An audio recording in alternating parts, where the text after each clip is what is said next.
नमस्ते और the deep dive में आपका स्वागत है। आज हम भारतीय संविधान के बिल्कुल पहले पन्ने पलट रहे हैं, उस हिस्से पर जहां भारत की बुनियाद रखी गई है, संघ और उसके क्षेत्र। और हमारे हाथ में एम लक्ष्मीकांत की इंडियन पॉलिटी के कुछ जरूरी हिस्से हैं, जिसे इस विषय पर लगभग गीता माना जाता है। हाँ, और हमारा मिशन है ये समझना कि संविधान भारत को राज्यों का संघ क्यों कहता है, महासंघ क्यों नहीं।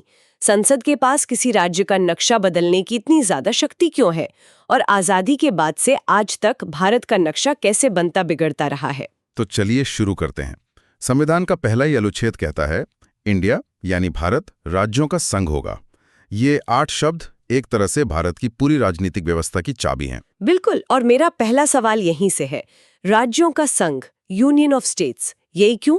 अमेरिका की तरह राज्यों का महासंघ या फेडरेशन ऑफ स्टेट्स क्यों नहीं? सुनने में तो एक जैसे ही लगते हैं। पर इनमें जमीन आसमान का फर्क है। अच्छा? हाँ, और ये फर्क ही सब कुछ है।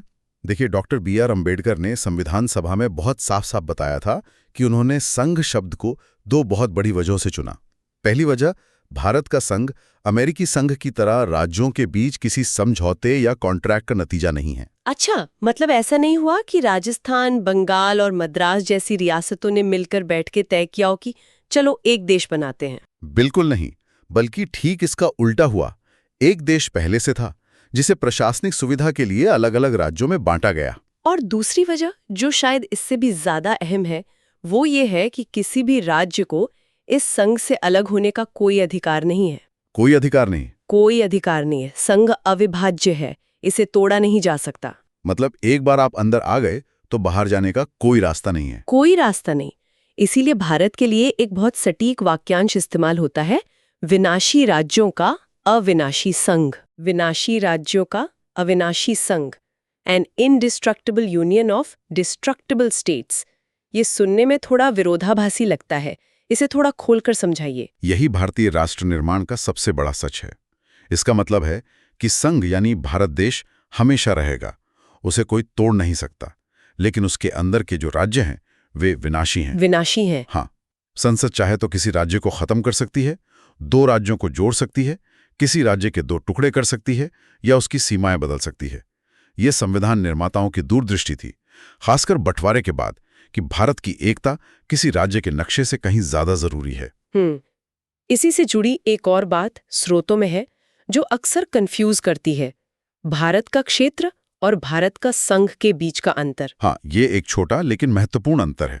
इसे ऐसे समझिए, भारत के संघ का मतलब सिर्फ राज्य हैं, उत्तर प्रदेश, महाराष्ट्र, तमिलनाडु वगैरह। ठीक है। लेकिन भारत का क्षेत्र एक ज्यादा बड़ा और व्यापक शब्द है। इसमें राज्य तो आते ही हैं, साथ में केंद्र शासित प्रदेश जैसे दिल्ली और अंडमान निकोबार भी आते हैं। अच्छा।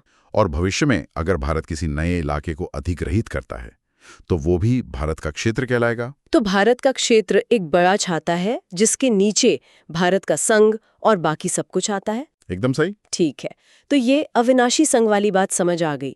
लेकिन अब आते हैं राज्यों के विनाशी होने के असली मतलब पर। ये सुनने में ही बहुत बड़ी शक्ति लगती है कि संसद किसी राज्य का नक्शा बदल सकती है। संविधान उन्हें असल में क्या करने की इजाजत देता है? संविधान का अनुच्छेद 3 इस मामले में संसद को लगभग असीमित शक्तियां देता है। संसद एक साधारण कानून पास करके किसी भी राज्य से उसका कुछ हिस्सा अलग कर सकती है या 2 राज्यों को मिलाकर एक नया राज्य बना सकती है, जैसा हमने हाल के सालों में आंध्र प्रदेश से तेलंगाना बनते हुए देखा। बिल्कुल वही। इसके अलावा संसद किसी राज्य का क्षेत्रफल बढ़ा या घटा सकती है, उसकी सीमाओं में फेरबदल कर सकती है और यहां तक कि किसी राज्य का नाम भी बदल सकती है। नाम भी? हाँ, जैसे उड़ीसा का नाम ओडिशा हुआ या उत्तरांचल का उत्तराखंड। यहाँ पर मेरे मन में एक बड़ा सवाल उठता है, क्या ये सब करने के लिए उस राज्य की सहमति की जरूरत नहीं होती? ये बहुत ही अहम सवाल है, जिसका नक्शा या नाम बदला जा रहा है। और इसका जवाब भी आप देखिए भारतीय संघ के चरित्र को परिभाषित करता है। प्रक्रिया ये है कि ऐसा कोई भी बिल संसद में लाने से पहले राष्ट्रपति की मंजूरी लेनी होती है। फिर राष्ट्रपति उस बिल को संबंधित राज्य के विधानमंडल के पास उनकी राय जानने के लिए भेजते हैं। राय जानने के लिए? हाँ, और इसके लिए एक समय सीमा तय कर दी जाती है। लेकिन अगर राज्य विधानमंडल उस प्रस्ताव के खिलाफ वोट कर दे तो, मान लीजिए कोई राज्य कहे कि हम अपनी सीमाएं नहीं बदलना चाहते, तब क्या होगा? तब कुछ नहीं होगा। कुछ नहीं होगा? हाँ, और यही इस व्यवस्था का मूल है। राष्ट्रपति या संसद राज्य विधानमंडल की राय को मानने के लिए बाध्य नहीं है। वे उस राय को स्वीकार भी कर सकते हैं और पूरी तरह से खारिज भी कर सकते हैं। 1 मिनट, मतलब अगर किसी राज्य का विधानमंडल सर्वसम्मति से भी कह दे कि हमें ये बदलाव मंजूर नहीं है, तब भी संसद आगे बढ़कर उस राज्य को तोड़ या बदल सकती है? बिल्कुल, ये तो बहुत बड़ी शक्ति है। बहुत बड़ी। इसका सीधा सा मतलब है कि इस मामले में अंतिम शक्ति पूरी तरह से संसद के पास है। राज्य की भूमिका सिर्फ सलाह देने की है, सहमति देने की नहीं। लेकिन क्या इससे संघवाद की भावना को ठेस नहीं पहुंचती? अगर केंद्र जब चाहे राज्यों की सीमाएं बदल सकता है, तो फिर राज्यों की अपनी पहचान का क्या मतलब रह जाता है? ये बहस हमेशा से रही है, लेकिन संविधान निर्माताओं का तर्क साफ था। उनकी प्राथमिकता देश की एकता, अखंडता और प्रशासनिक सुविधा थी। उन्हें डर था कि अगर राज्यों को इस मामले में वीटो पावर दे दी गई तो स्थानीय राजनीतिक हित राष्ट्रीय हितों पर हावी हो सकते हैं। और ये सब सिर्फ एक साधारण बहुमत से हो जाता है। इसके लिए अनुच्छेद 368 वाले संविधान संशोधन जैसे 2/3 बहुमत की जरूरत नहीं पड़ती। नहीं, बिल्कुल नहीं। अनुच्छेद 4 साफ कहता है कि अनुच्छेद 3 के तहत किया गया कोई भी बदलाव संविधान संशोधन नहीं माना जाएगा। अच्छा, इसे एक आम बिल की तरह पास किया जा सकता है। ये दिखाता है कि संविधान निर्माताओं ने इस प्रक्रिया को कितना लचीला रखा है। चलिए अब थोड़ा इतिहास में चलते हैं। संसद की ये शक्तियां सिर्फ कागज पर नहीं है। इसका सबसे बड़ा उदाहरण हमें आजादी के ठीक बाद के इतिहास में मिलता है। 1947 में जब भारत आजाद हुआ तो देश का राजनीतिक नक्शा आज जैसा बिल्कुल नहीं था। बिल्कुल नहीं, बहुत ही अलग था। उस समय भारत में 2 तरह की राजनीतिक इकाइयां थीं। एक थे ब्रिटिश प्रांत, जिन पर सीधे अंग्रेजों का शासन था, और दूसरी थी 552 रियासतें। 552? हाँ, 552 रियासतें, जिन पर राजा महाराजाओं का शासन था। इन सबको एक देश में पिरोना एक बहुत बड़ी चुनौती थी। 552 अलग-अलग राज्य, हर किसी के अपने नियम, अपनी महत्वाकांक्षाएं। ये काम तो लगभग असंभव लगता है। और इसे संभव बनाया सरदार वल्लभ भाई पटेल ने। ज्यादातर रियासतें तो मान मनावल से भारत में शामिल हो गईं, लेकिन 3 रियासतों जूनागढ़, हैदराबाद और कश्मीर ने आनाकानी की। जूनागढ़ में जनमत संग्रह कराया गया, जो भारत के पक्ष में आया। हैदराबाद के निजाम नहीं माने तो वहां पुलिस एक्शन करना पड़ा। Police action? जो कहने के लिए पुलिस एक्शन था, पर असल में एक सैन्य अभियान था। और कश्मीर के महाराजा ने पाकिस्तानी कबायलियों के हमले के बाद विलय पत्र पर दस्तखत किए। तो इन सबको मिलाकर भारत बन गया। फिर 1950 में जब संविधान लागू हुआ, तब राज्यों को किस तरह से व्यवस्थित किया गया? तब एक अस्थायी व्यवस्था बनाई गई थी, जिसमें राज्यों को 4 श्रेणियों में बांटा गया था। भाग ए, बी, सी और डी। ABCD? हाँ, भाग ए में पुराने ब्रिटिश गवर्नर वाले प्रांत थे, जैसे बॉम्बे, मद्रास। भाग बी में बड़ी रियासतें थीं, जैसे हैदराबाद, मैसूर। अच्छा। भाग सी में छोटी रियासतें और चीफ कमिश्नर के प्रांत थे, जैसे अजमेर, दिल्ली। और भाग डी में सिर्फ अंडमान निकोबार को रखा गया था। ये तो सुनने में काफी उलझावा लगता है, और शायद इसीलिए ये व्यवस्था ज्यादा दिन चली भी नहीं। बिल्कुल नहीं चली, क्योंकि आजादी के साथ ही एक बहुत बड़ी मांग जोर पकड़ने लगी थी, खासकर दक्षिण भारत से। भाषा के आधार पर राज्यों का पुनर्गठन। बिल्कुल। लेकिन क्या उस समय के बड़े नेता इसके पक्ष में थे? शुरुआत में बिल्कुल नहीं थे।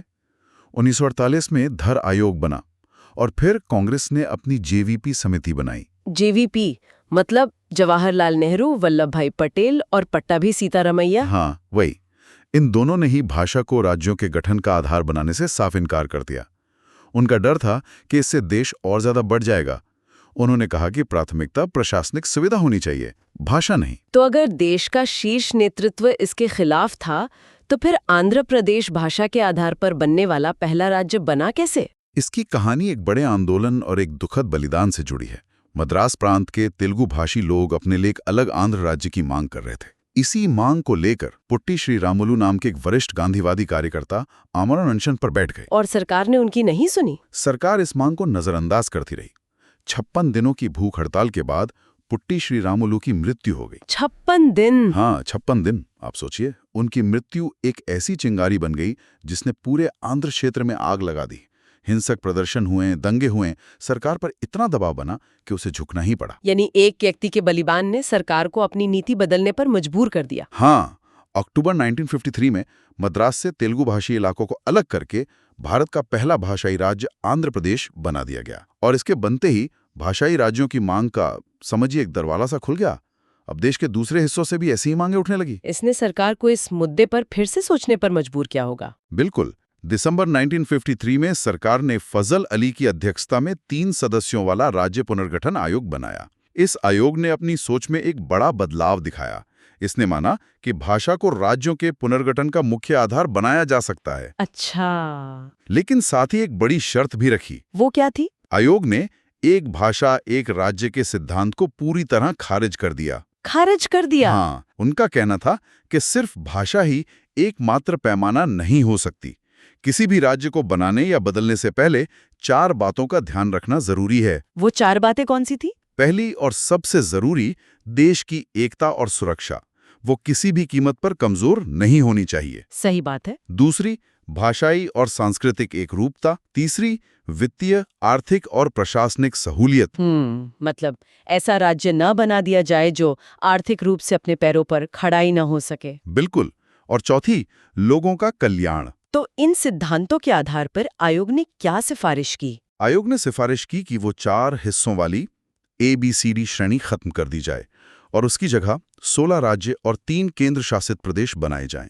सरकार ने कुछ छोटे-मोटे बदलावों के साथ इन सिफारिशों को मान लिया और राज्य पुनर्गठन अधिनियम 1956 पास किया। और इसी के साथ 1 नवंबर 1956 को 14 राज्यों और 6 केंद्र शासित प्रदेशों का जन्म हुआ। हाँ, और इसी ने भारत के नक्शे को काफी हद तक वो शक्ल दी जिसे हम आज जानते हैं। तो आज हमने देखा कि भारत का राजनीतिक नक्शा कोई पत्थर की लकीर नहीं है। ये एक जिंदा दस्तावेज है जो आजादी के बाद से लगातार बदलता रहा है। ये संविधान के लचीलेपन और भारतीय संघ की उस अनूठी प्रकृति को दिखाता है जहां देश की एकता राज्यों के अस्तित्व से भी ऊपर है। बिल्कुल, ये दिखाता है कि भारत की एकता सिर्फ नक्शे पर खींची गई रेखाओं का नाम नहीं है, बल्कि ये एक गतिशील अवधारणा है। ये संवाद, समायोजन और कभी-कभी दबाव और आंदोलन के जरिए समय और परिस्थितियों के साथ खुद को ढालती रही है। और जाते जाते हमारे श्रोताओं के लिए सोचने के लिए एक बात छोड़ जाते हैं। आज के संदर्भ में जब हम छोटे राज्यों या नए राज्यों की मांग सुनते हैं, चाहे वो विदर्भ हो, गोरखालैंड हो या कोई और, तो फजल अली आयोग के वे 4 सिद्धांत कितने प्रासंगिक हैं। देश की एकता, भाषा और संस्कृति, आर्थिक समझदारी और लोगों का कल्याण। क्या आज भी किसी नए राज्य को बनाने के लिए इन्हीं सिद्धांतों को प्राथमिकता दी जानी चाहिए या समय के साथ हमारी प्राथमिकताएं बदल गई हैं?